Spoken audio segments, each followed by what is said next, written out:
Hi, my name's Phil. I like talking about politics, and in this video I like to discuss how Rishi Sunak has been called out over his dubious claims to have lost vital 2020 WhatsApp messages that would be of considerable interest to the COVID inquiry.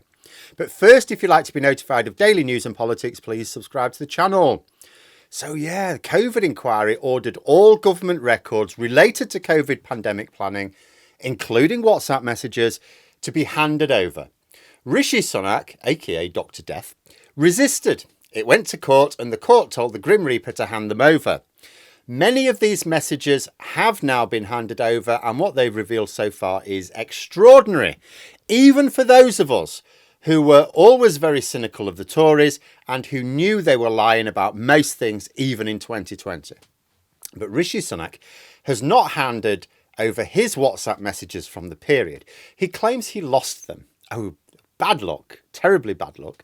But hang on a minute. Wasn't that Boris Johnson's excuse? No. Boris Johnson pretended that the earth would explode if he downloaded the messages. Totally different excuse. But it does highlight that both Boris Johnson, the then Prime Minister, and Dr. Death, the then Chancellor, are both trying to get out of handing over their messages from the period of time where their decision-making determined the course of the pandemic in the UK. Have you got your WhatsApp messages from 2019? Oh, yeah, we've got those. Have you got your WhatsApp messages from 2021? Oh, yeah, we've got those. Oh, have you got your WhatsApp messages from that really crucial period of time where your decision making was really important for the biggest crisis to face this country in 100 years? Oh, no, we lost those. Sorry, bad luck. Sunak claims that he has changed phones several times since 2020, and so the messages are lost. Only there are two small flaws with this claim.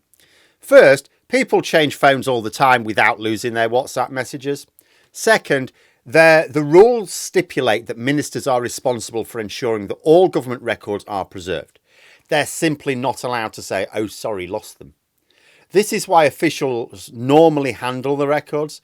WhatsApp, I don't think really was suitable for use, but if it was going to be used, there should have been a system to make sure that they were properly preserved. So the question was, will the COVID inquiry buy his evasions, and if not, what they're going to do about it?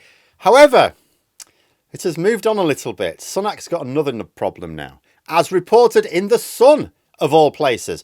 This is not the first time The Sun has dropped Sunak in it of late. They're really not interested in propping up his leadership, are they? According to their report, Sunak's phone number was found and used by internet trolls. The Sun claims that the number leaked is the same one he's been using for years. So the fact that Sunak has changed phones is completely irrelevant. You know, he has the same phone number. That means his WhatsApp messages have not been lost over time. After all, WhatsApp's linked to your phone number. I've got WhatsApp on my phone, but I've also got it on my desktop computer. It's the same WhatsApp, same messages, you just link them. Nothing to do with the phone as such. So as well as this being a case of the second Prime Minister in recent years to have had their phone number published, asking questions of security surrounding the Prime Minister's office, it's also blown Sunak's admittedly weak defence out of the water.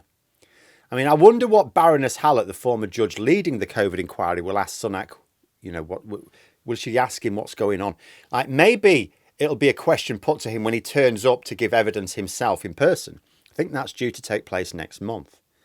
Feels to me like Sunak's hoping to get away with this because many people, you know, especially the elderly voters whom the party relies upon, may not be that familiar with WhatsApp. I mean, quite a lot of elderly people don't use WhatsApp, or if they do, may not change phones often enough to really be familiar with the notion, oh, I've changed my phone. Oh, my WhatsApp message is still there. Hang on a minute, that excuse of Sunak doesn't make sense.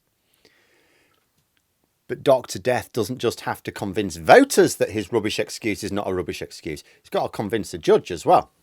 Frankly, I don't know why more questions are not being asked of Simon Case, the Cabinet Secretary. Like, why didn't he do his job and make sure that all these WhatsApp communications, which he knew about, were being properly archived?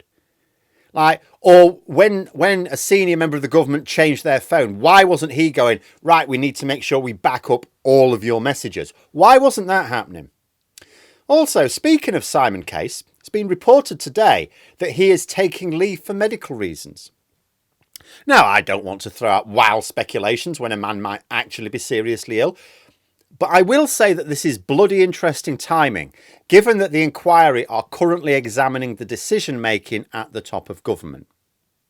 But there we are. Those are my thoughts. Let me know yours in the comments below. I hope you found the video interesting. If you did, please click the like button.